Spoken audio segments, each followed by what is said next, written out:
Tomato ketchup is one of those sauces that we just buy without even thinking. But I want to know if you can make it at home from fresh tomatoes and get anywhere close to that nice, smooth, glossy and sweet texture. So today I'm going to be having a go at seeing if I can make my own homemade Heinz-style ketchup. I say Heinz, like we've not been able to afford Heinz since Fredo apparently had a messy divorce, but our cheap knockoff version. Let's give it a go.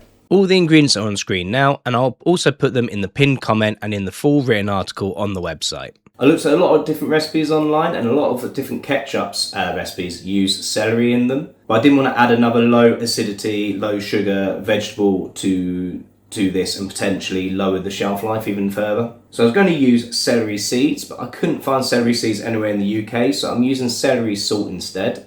And I should still then that way get the celery flavour, and I'll just have to reduce the salt content slightly. First up is the tomato prep. I washed the tomatoes, brought a pan of water to the boil, and set up a bowl of cold water. Once the water was boiling, I dropped the tomatoes in for about a minute, just until the skin started to split, then moved them straight into the cold water. We're doing that because we're peeling the tomatoes. Usually for a lot of recipes I don't bother with that, I just leave the skins in, but we want a nice smooth texture, and so getting rid of the skins early on is going to help with that. And this method really does make peeling tomatoes so much easier. That said, even doing it this way, it still took me over 5 minutes to peel 2.2 kilos of tomatoes, and it made an absolute mess. This is exactly why in a lot of my other preserves I usually don't bother and I just let the skins add a bit of texture instead.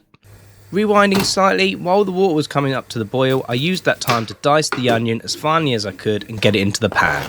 Whenever I'm making something like this, I try to do as much as I can at the same time. It adds a little bit of stress, but it saves so much time. So while this was all going on, I also got my jars boiling to sterilise them rather than standing around twiddling my thumbs later. Now I'm going to be bottling mine into these swing top style bottles, so that means I'm not going to be able to process this sauce. So I'm going to treat this as a refrigerated sauce only, so once it's made I'll keep it in the fridge and I'll consume within 2 to 6 weeks. I'm still sterilising the bottles, I'm still hot jarring it, so I personally would probably use it from the cupboard and say it's fine, and I'll just give it a sniff, make sure it's not growing anything and use it. But I wouldn't be comfortable with saying that this is a preserve and that it's going to last months. So if you do make this at home, make it small batch, keep it in the fridge and use it within a couple of weeks. With all the tomatoes peeled, and you'll notice there was absolutely no helpers in sight for this bit, I started coring them. I don't think I've ever cored a tomato before. Normally I just throw them in whole, but because the aim here is to get as smooth a ketchup as possible, I took the advice and removed the hard centre from each tomato while trying to keep as much flesh as possible. If I've absolutely butchered that process, let me know in the comments, but it seemed to do the job. Once they were prepped, I added the tomatoes to the pan with the onions and simmered everything on a low to medium heat for 20 minutes, stirring occasionally. At this stage, the aim is really just to soften everything down and start breaking up the tomatoes and drawing out some of that water. After 20 minutes, I took the pan off the heat, covered it and left it to stand for another 20 minutes. While that was happening, I prepped the vinegar and spices. Now, the recipe that this is based on suggests seasoning the vinegar by boiling whole cloves in it, rather than just throwing ground garlic directly into the sauce, which is what I would have thought I'd have done. I'll be honest with you, I don't fully know why we're seasoning the vinegar rather than just crushing and putting the garlic into the sauce. I am just following advice that I've seen online, and I've not made this before to know exactly why. My best guess would be it's to try and make sure that the sauce is smooth at the end. If it doesn't work well, I'll let you know at the end. I also kept the vinegar covered while it heated because I didn't want to evaporate too much of it and accidentally mess with the acid level of the sauce. As soon as it reached a boil, I took it off the heat. If you know exactly why this method is used, let me know in the comments, although I learned a long time ago that some things are best not answered, like why my wife enjoys watching murder mysteries so much. Are you learning to murder me?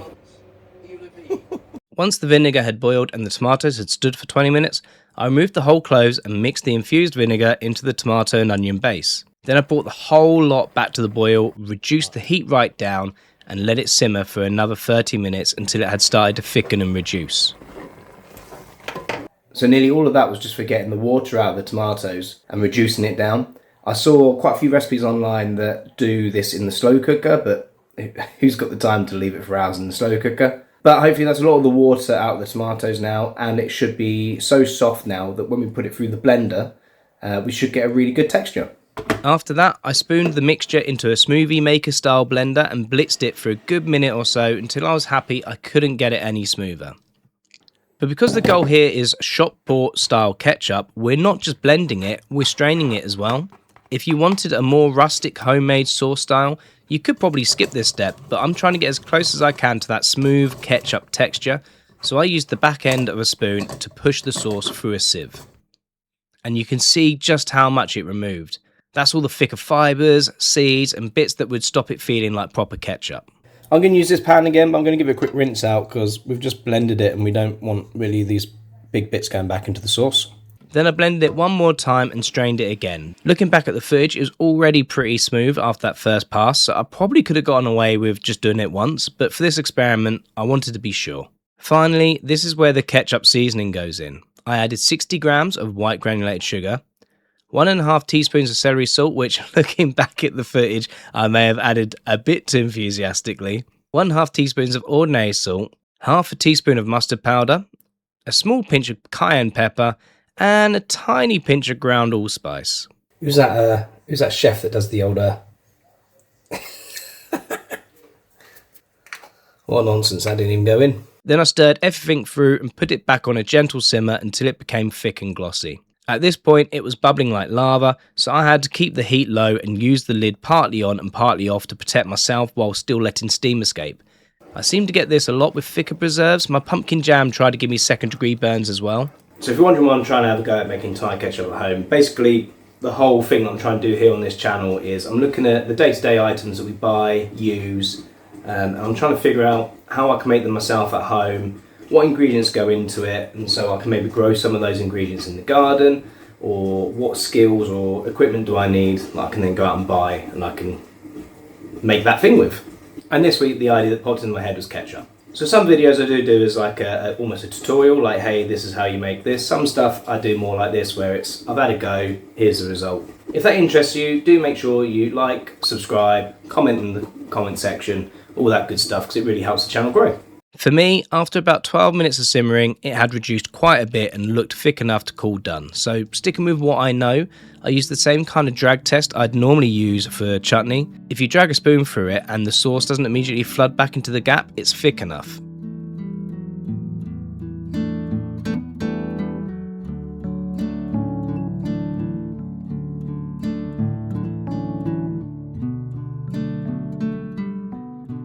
After that, it was just a case of getting it into jars, letting it cool, and then doing the real test, seeing whether homemade ketchup can get anywhere close to the shop-bought stuff. So I've already taste tested some as I was bottling it up, and it's pretty good. I think there's a few things that I would do different next time, but obviously we need to taste test this properly. The football's on. I've got to taste test this properly. And what better to do it with than some chips? That texture is perfect. Right, go on and give it a try. Tell me what you think of the sauce. That's really good. What out of 10? 10. 10? And you're still eating? 10. 10. Right, go on and grab a chippy each and then tell me what you think. Give it a score out of 10. So are you going to eat all the chips? Yeah, that's your football snack. So what do you think out of 10? 10? 20. 20? We're not 100. I'm a little bit worried about your maths, but I like your score. So my harshest critics are on board, the kids like it, the wife likes it, and I think it's pretty damn good, even if I do say so myself. But I've got shop bought and my own homemade side by side on the plate, mine on the left, shop bought on the right, and I think I've nailed the texture. The texture seems pretty much spot on to what you'd buy in the shop. But you can see the colour just seems a little bit off, and I wonder whether that's because I just used generic like salad tomatoes, moneymaker variety, which is what I'm growing for my garden this year. Maybe I needed to use more of a sauce specific tomato, or perhaps I should have used brown sugar instead of white sugar to give it that sort of darker colour. I also definitely think I overdone the celery salt. I wasn't really sure what the conversion rate would be between celery seeds to celery salt. I definitely put in a bit more generous portion of 1.5 teaspoons. So if I was to make this again, I'd probably dabble with the exact variety of tomato I'd use. I'd probably try it with brown sugar and put in a lot less celery salt. But other than that, I think that's been a success. Is it Heinz ketchup? Is it the same as shop bought? No, it's a completely unique taste, but it is bloody good.